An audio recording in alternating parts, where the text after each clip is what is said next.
Yeah, and your answer? Okay.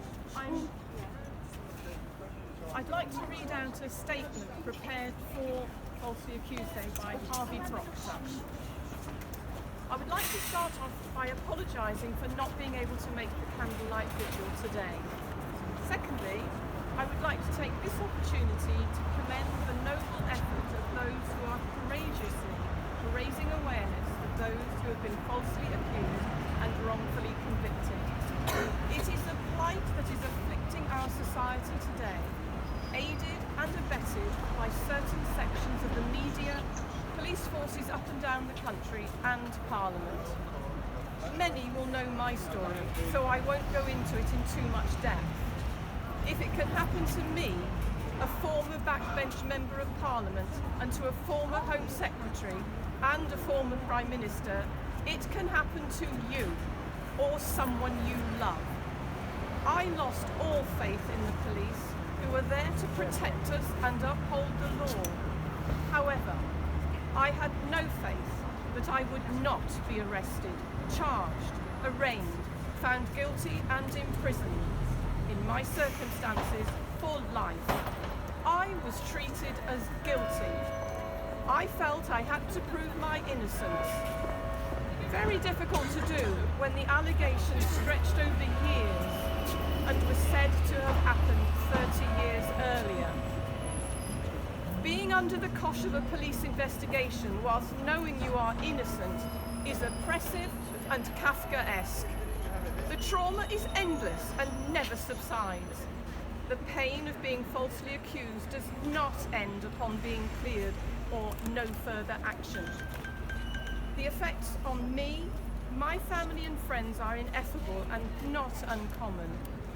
I lost my job, my home, my repute, a stable life, and I considered taking my own life. I said soon after Operation Midland ended in March 2016 that I was not the same person I was a year before, and that I would think about it until the day I die.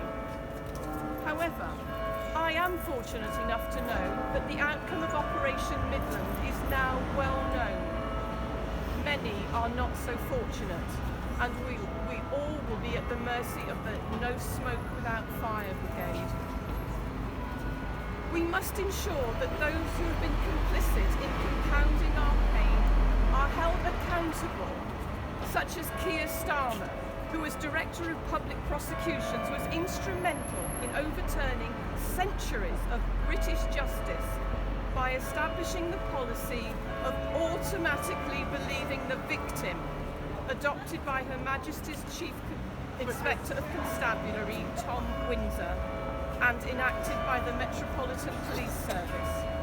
It confirmed that the new mantra was guilty until proven innocent. Isn't it convenient that Sir Keir refuses to answer any questions in relation with his policy and his time as DPP? I have been approached by several high-profile individuals who have suffered at the hands of the Met Police, and this proves that the Metropolitan Police have not learned any lessons from Operation Midland and Sir Henry Riquet's subsequent report, which identified 43 mistakes. Finally, an honourable mention for dishonourable Tom Watson, soon to be Baron Watson.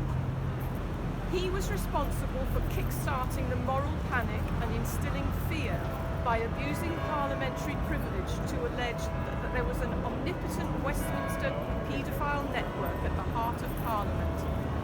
This led to the independent inquiry into child sexual abuse, which has spent hundreds of millions of pounds on a PR debacle.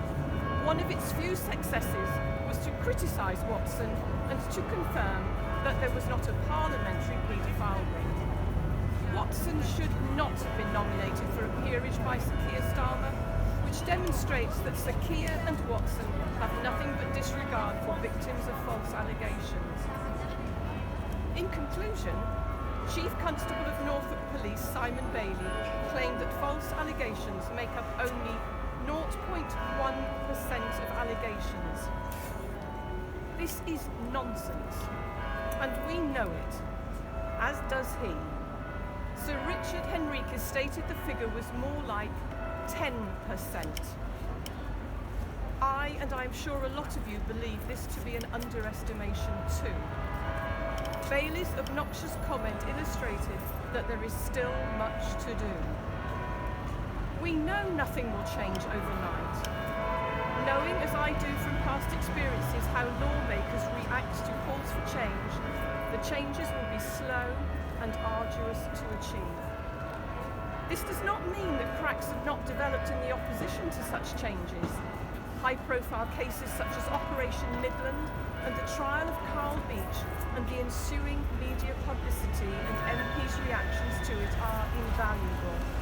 But also, the constant pressure on MPs from constituents up and down the country are vital and significant.